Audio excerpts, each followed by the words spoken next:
To be totally transparent with you guys, I've been having a little bit of an identity crisis. Whenever the channel blew up, I felt the pressure to just keep pumping videos out.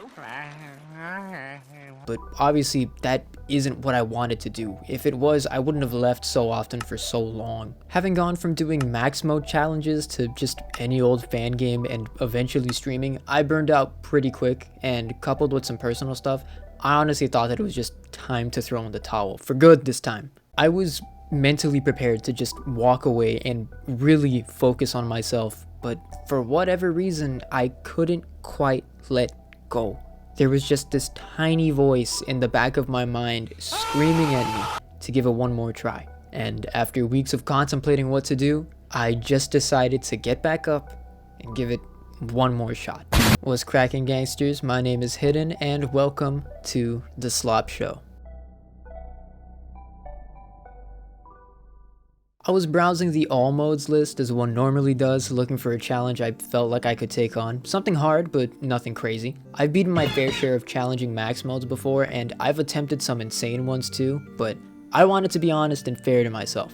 Just so that we're on the same page, there's two lists for max modes that at least I'm aware of, those being the max mode list or the MML and the all modes list or AML. For clarification, I use the AML since it gets updated way more than the MML. After a little bit of scrolling, I eventually settled on a mode called True Showdown from Mr. Krabs' Night of Terror. I know, it's really goofy, but stay with me here, it's worth.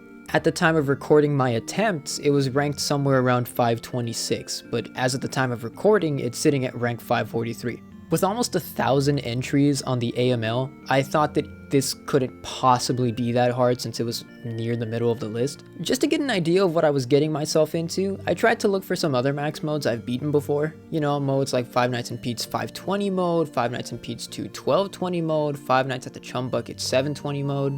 Rank 737. There was a difference of almost 200 ranks between what I consider to be the hardest max mode I've played, that being 720 from Five Nights at the Chum Bucket, and what I wanted to attempt.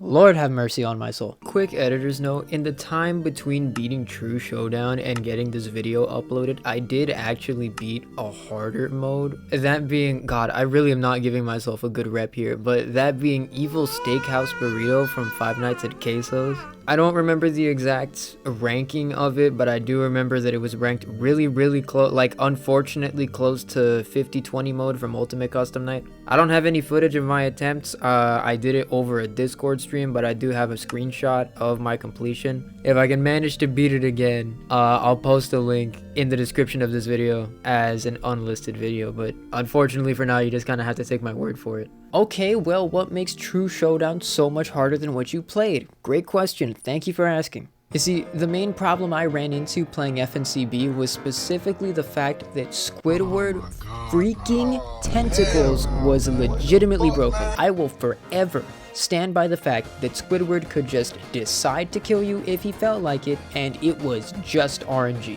Ow. For those who don't know, in FNCB, Squidward was a vent character, which means that he would go in through the vents. In order to deal with the vent characters, you would have to shut the duct on either side that he was coming in through. The only problem is that sometimes Squidward would just flat out disappear. I'm still pissed about this. I played this like I don't even know how long ago. I'm still pissed about this. That mode alone took me about 2 hours to finally beat, but eventually I was able to brute force my way through it. There wasn't really any structure behind beating that mode. Either you did or you didn't. That was pretty much it. True Showdown is pretty much the exact opposite of that. With 15 characters to keep track of, most of which moving in complete disregard to any type of cycle, True Showdown demands accuracy, speed, and focus. In case you haven't been around for a while, I'll cut to the chase for you. I suck at all of those. Accuracy? Never heard of her. Speed? My wheelchair-bound grandma can roll faster than me. Focus? It's been stuck on night 2 for like 40 minutes. Yeah, don't even bother.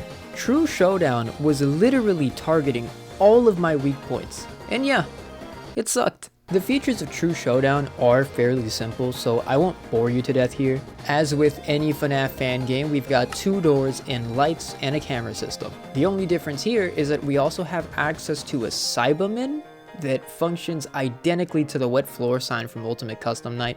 Does this sound weird yet? If it doesn't, I promise you it will very soon, trust. The night itself isn't anything brutal either, coming in just shy of 6 minutes. Just for a little reference, the average night in FNAF 1 lasted almost 9 minutes. When it comes to the characters, we can organize them as fitting into one of 2 groups: office characters and camera characters. Let's start with our office characters.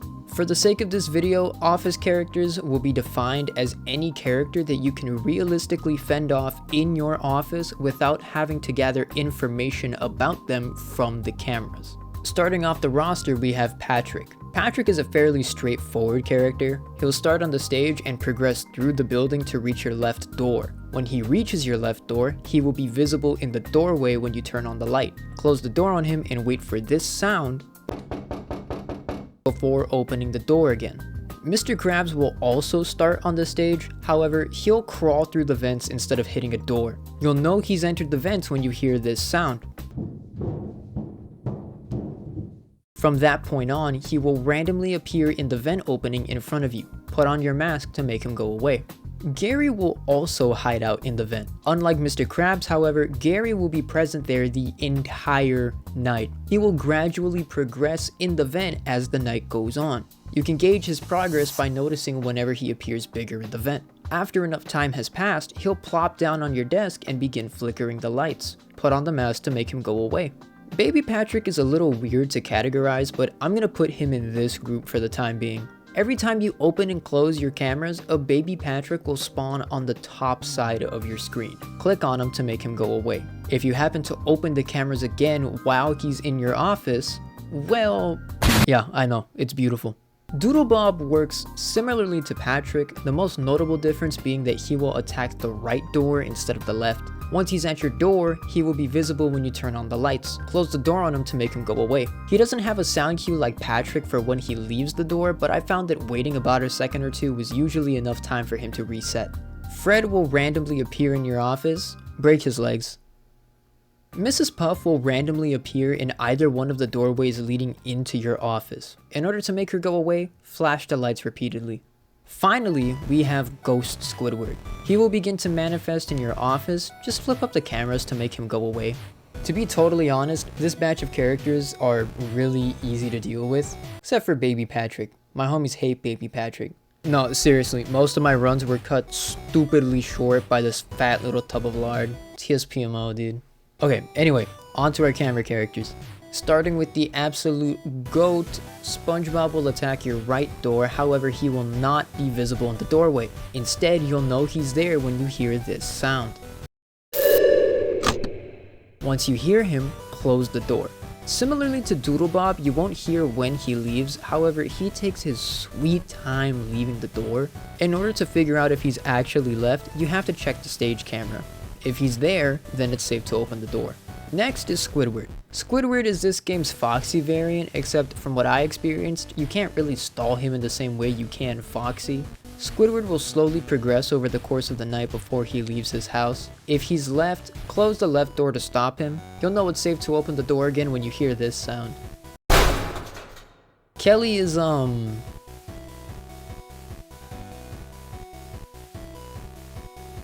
yeah, I don't know what I expected. She'll stand outside either door, but she can't be seen from the doorway. Instead, you have to regularly check each hallway camera to see what side she's on. If she's at a door, shut it on her and keep it closed until she leaves that camera. Every now and again, Plankton will begin speaking. I went to college. There's a few different voice lines, but his voice is fairly distinct, so it should be easy to keep track of him. After you hear one of his voice lines, check the cameras and look at him to make him go away. Failure to do this will result in you getting jumped by a small little man. Happy will choose a random camera to camp. If he's on the camera you're looking at, swap cameras or close the cameras so that he doesn't progress. If you stay looking at him for too long, he'll lose his whimsy and slime you out. Yamcha functions identically to Kelly, except instead of keeping him out with the doors, you have to place the Cyberman in your office on the same side as him. If you miss Yamcha and he gets in, well, Yeah, the run is pretty much over. Finally, Michelin Man will just kinda chill out on cam 2, but he will progress throughout the building whenever you're not looking at him. I'm not entirely sure, but my best guess is that at the start of every night, Michelin Man flips a coin, and depending on the outcome, that's the side of the building he'll progress through. You have to pay attention to him early in the night to figure out what side of the building he'll camp, but as soon as you know, it's easy claps. If Michelin Man moves forward, just stare at him on the cameras in order to make him go back. Now that we know how each character functions, we can actually talk about the cycle of the night. The first few seconds of the night are fairly simple. At about 5 seconds into the night, Ghost Squidward will begin to materialize. You'll want to stall him out until the timer reaches 7 seconds before flipping up the cameras and clicking on Baby Patrick. Ghost Squidward will materialize again at around 12 seconds. Stall him until the timer hits 14 seconds, then flip the cameras. We stall him out like this because we can roughly sync him up with the first batch of goobers to show up. At around 15 to 16 seconds, Mrs. Puff, Doodlebob, and Fred will all appear. You'll want to deal with Doodlebob first by checking the light, then closing the door on him. After about a second, open the door again. If Mrs. Puff was on the same side as Doodlebob, flash the light while the door is closed to make her go away. If she wasn't with Doodlebob, check the other side and deal with her. After that, break Fred's legs. Ghost Squidward will begin to materialize again at roughly the same time that Plankton will start his first attack. Immediately flip the cameras up to look for Plankton, then check your doorway cameras for Kelly and Yamcha. Close the door that Kelly is at and move the Cyberman to the same side as Yamcha. Then close the cameras and click Baby Patrick. After this, Mr. Krabs will pop in through the vents at around the 30-second mark. Check the left hallway for Patrick and throw on the mask until Mr. Krabs goes away. If Patrick is in the door, close it first and then throw on the mask. After Mr. Krabs leaves, take the mask off and check the left side if Patrick didn't spawn before you put the mask on. Close the door if he's there. If he already spawned, open the door. SpongeBob's sound cue will be heard around the 32-second mark. Close the door on him. If you have both doors closed or have already dealt with Patrick, take the time to sweep through the cameras to see where Kelly, Squidward, Michelin Man, and SpongeBob are. If Michelin Man has moved, find him on the cameras and push him back. If both doors are closed, close the cameras, click Baby Patrick, and open the left door so long as Kelly has moved away. Find Plankton on the cameras again, quickly check Squidward, close the cameras, and throw your mask on for Gary. Just to be clear, this isn't an exact guide for every cycle in the night. From my experience, each character moves randomly, so it's totally possible to have timers overlapped or characters be completely absent from a cycle. This is just roughly what each cycle will consist of. I'm pretty sure you've already noticed, but these characters on their own are really nothing intimidating. They're all pretty easy to deal with on their own, but good lord do they suck when they're all active.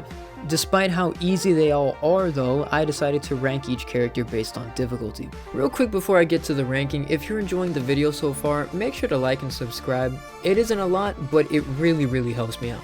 Generally speaking, I think it's a safe bet to say that both Happy and Michelin Man are the easiest characters in the entire game, earning them both a spot in the Your Ex-Girlfriend tier. I legitimately forgot Happy was in the game, and I never died at the hands of the God of Tires. Happy was never an issue, as you'll be flipping through all the cameras anyway, and even if he lands on the same camera as Michelin Man or Plankton, it's still just not the biggest issue in the world at all. Michelin Man was honestly just a huge pushover the entire time. I really don't have much to say about him. Fred, Mrs. Puff, Yamcha, Plankton, and Patrick are all just slightly harder, earning them a spot in the meh tier. Yes, they will eventually pop up to touch you, but they're really easy to deal with and don't take too many resources to do so. Fred is literally just an aim test, but the hitbox on his legs is really forgiving. Mrs. Puff only takes a handful of flashes to get rid of. Anyone with a functioning finger could realistically deal with her in less than a second. Yamcha is also really easy, the only difference being that he's the easiest character to miss in my opinion. Sometimes you'll have 4 or 5 characters layered on top of each other and it can be kind of hard to see him, but outside of that, he's really not a big deal. Plankton, oh Plankton, where do I begin? Plankton will spawn on specific cameras, those being cams 2, 3, 4, 5, and 7. Did I know that when I played the game? No. Did I know that writing the script? Also no. Truthfully speaking, you could target only these cameras during each cycle, but we'll get to that in a bit. Anyway, as soon as you find Plankton on a camera, you can either swap or close the cameras. The thing that makes Plankton so easy is that you don't actually have to stare at him the way that you have to stare at Michelin Man. This gives you a lot of time to do literally anything else. So long as you're checking the lights consistently, you'll never have any problems with Patrick. Also considering that you should already be checking the hallways anyway for Doodlebob and Mrs. Puff, so again, easy claps. After this, Gary, Mr. Krabs, Doodlebob, and Squidward make their way into the alright tier. Gary and Mr. Krabs really only serve as reaction time tests, however, both of their windows are incredibly forgiving. As an example, so long as you have the mask on before Gary's blackout ends, you'll be fine. Doodlebob has the same reasoning as Patrick, however he moves a lot faster, so you'll have to deal with him more frequently. Squidward takes a long time between attacks, so you only have to deal with him a few times throughout the night. He only really becomes difficult if you're not paying attention or looking at his camera frequently. Next we have Spongebob, Kelly, and Ghost Squidward in the really annoying tier. Spongebob and Kelly are both a little bit tricky for the same reason. They both love to take their sweet freaking time staring at your door. Seriously, I had runs where the right door was closed for at least half of the night because these two idiots would take turns watching paint dry. My closest runs before victory were cut short because of power outages, and I blame these two moldy rats for it. Seriously, they can sap so much power if you're not careful and moving fast enough. Ghost Squidward himself is really easy, but what makes him specifically annoying is the fact that he can and will pop in at the worst times and completely throw off your tempo. He just makes everything so much worse sometimes, and it really hurts my soul. And finally, the absolute hardest character in true Showdown, at least in my opinion, it's Baby Patrick. I know, maybe a little bit anticlimactic, but out of any character in the game, I died to Baby Patrick the most. I would constantly forget about him, miss him with my cursor, accidentally double flip the cameras. I despise Baby Patrick with every fiber of my being. Sometimes he'll spawn outside of your field of vision, which means that you literally have to sweep the office in order to make sure you're not missing the little rat. And he loves to capitalize on every single brain fart moment you have. And look, I'm gonna be honest, I drink nothing but Pepsi. I'm a pretty gassy guy myself. You can imagine how that went for me. Seriously, I hate characters like this so much. Looking at you, Baby Munch from Gradient's team's remaster of Chuck E. Cheese. Characters like this are genuinely my kryptonite. I don't know why I suck at dealing with them, but I do. Okay, so after hearing this yap session, you might be asking yourself, Hayden, why did you decide to do this to yourself? Amazing question. Thank you for asking. I mentioned it briefly in the beginning, but I'll explain myself a little bit more here. I've always wanted to be the best at what I do. There's always been this fire inside of me burning my chest that keeps pushing me to do more and more. The only problem is that all of that ambition is locked behind a cage called laziness. It's a really weird mix to have. As I've gotten older though, the weight of what I was asking for started to hit me. I didn't really realize as a kid how much effort would actually need to be exerted in order to climb that high, and to be totally honest, I just didn't want to do it anymore. I started to settle, and I feel like that was visible in my content too. It also showed itself in school and my relationships, literally every single part of my life. But something changed. Back in October, something happened that derailed my plans for a little while. The longest relationship I've ever been in just suddenly evaporated. There was no fight, no argument, just bitter silence. I'd be lying to you if I said that I took it well. I'm sure this was evident in my content too, but the last 2 videos I uploaded before disappearing for a while just kind of flopped. And I know that that's my fault, right? I don't want to make it seem like I'm blaming anybody else except for myself here. At that point, I was just so done with everything. I didn't want to get out of bed. I had trouble eating. I started skipping literally almost every class. I just felt like I wasn't worth anything. I would spend my nights awake just staring at the ceiling and silently crying. I felt empty, and I was really struggling to hold it together. Nothing was interesting to me anymore, and I really just wanted to disappear. Not in like a suicide-y way, right? But just in the sense of wanting to leave and go somewhere far away where none of my problems could find me. But I knew that wouldn't be possible. Not just logistically, right, but I knew that the pain I buried would emerge again eventually. After spending a few months running away from it all, I just decided to stop wasting my time and turn around and look it dead in the eyes. I wasn't gonna let this control me anymore, and I sure as hell wasn't gonna let this define what I'm worth. This was just a part of me now, and I couldn't run away from it. The only thing that I could do was just accept it. So I got out of bed and got back to work. I know that story is a little bit personal, but I'm just being honest with you. Okay, so now that we know how the nights work, how the characters work, and the cycles, how did I actually do? Well, unlike some higher ranking max modes, True Showdown could only be played through a custom night which had to be unlocked by beating the base game. So I did exactly that. I'm not gonna waste your time and go night by night or anything because the base game is piss easy. Just know that eventually I beat the base game and unlocked custom night only to be met by this.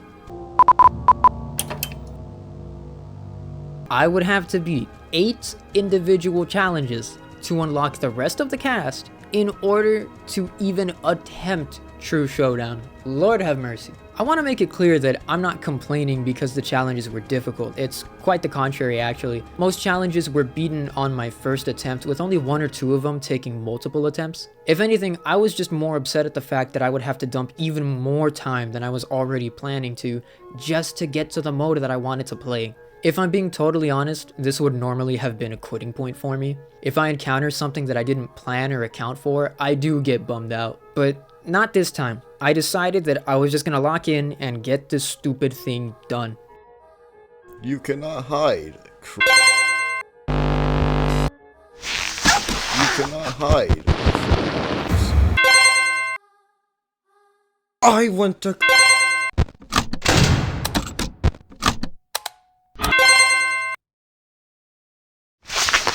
I want a car.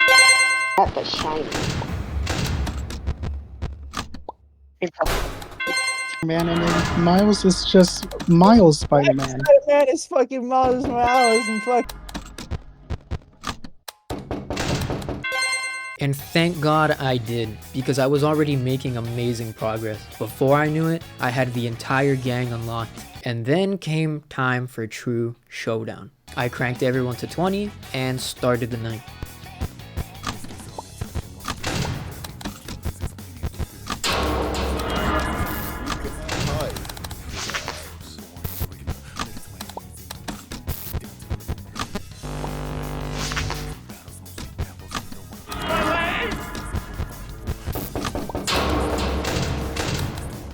I will destroy you.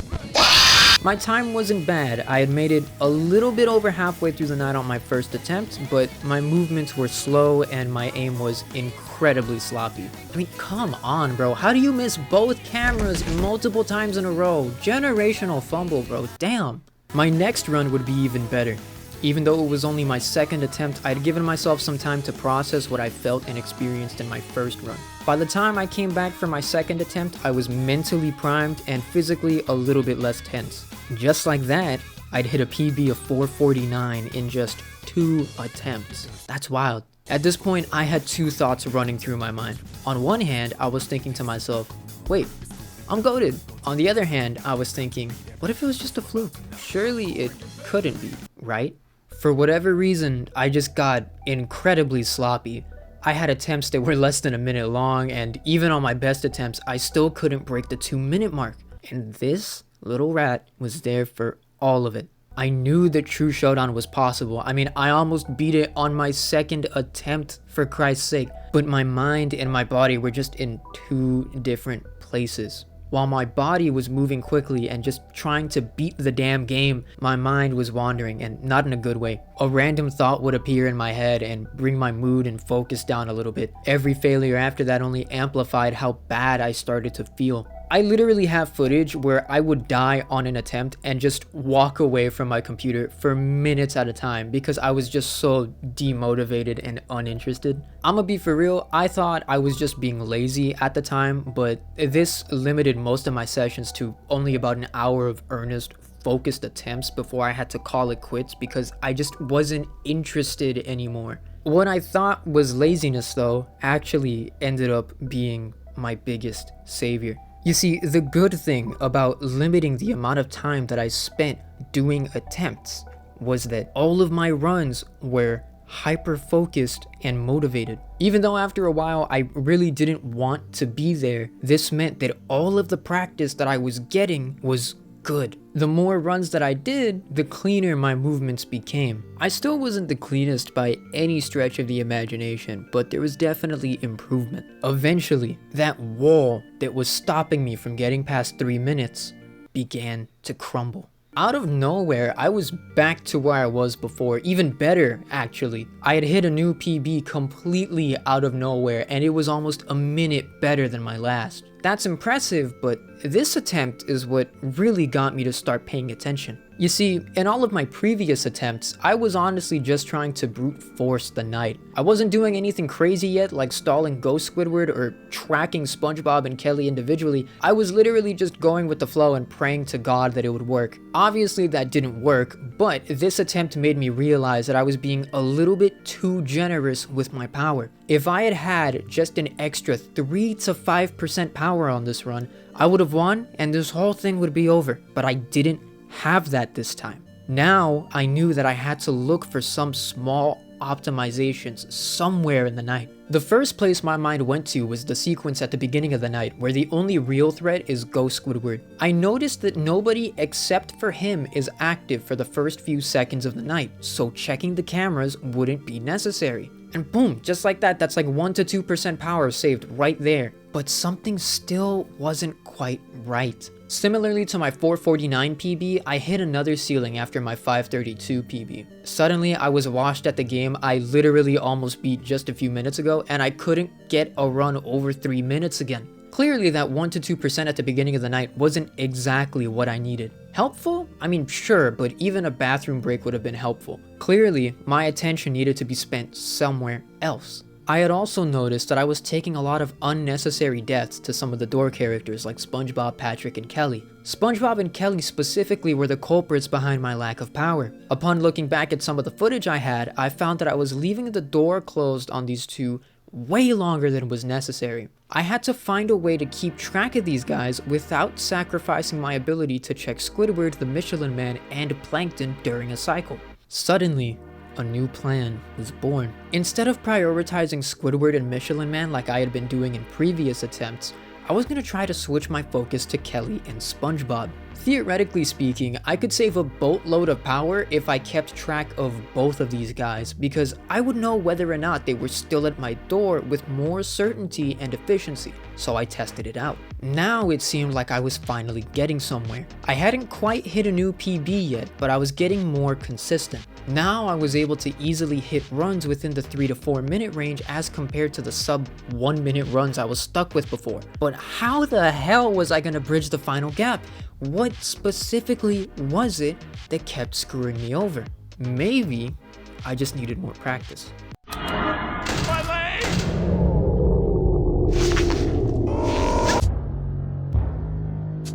Whoa. Okay, now we're cooking. Again, out of nowhere, I was able to hit a new PB of 544.99 seconds. I was literally within 5 seconds of beating the mode. I mean, that has to mean that this is a real possibility for me, right?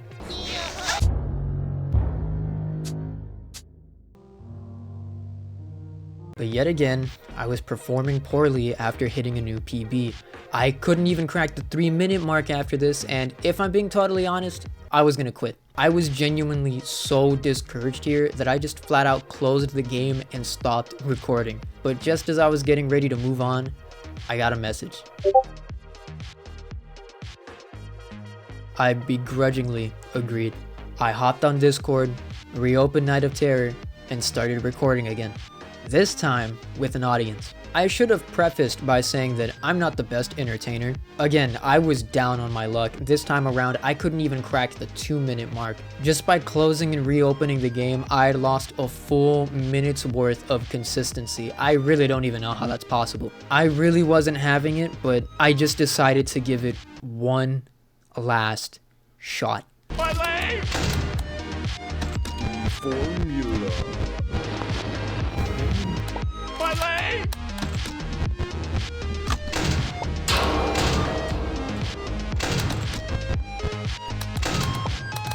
My leg!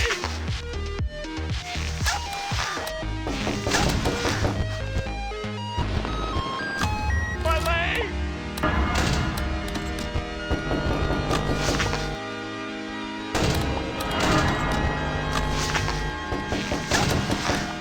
My leg!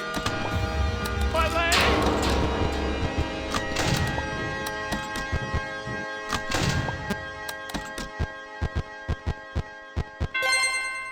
Oh my gosh.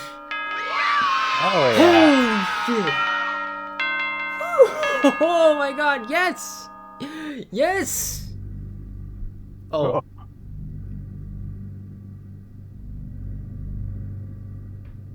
Um.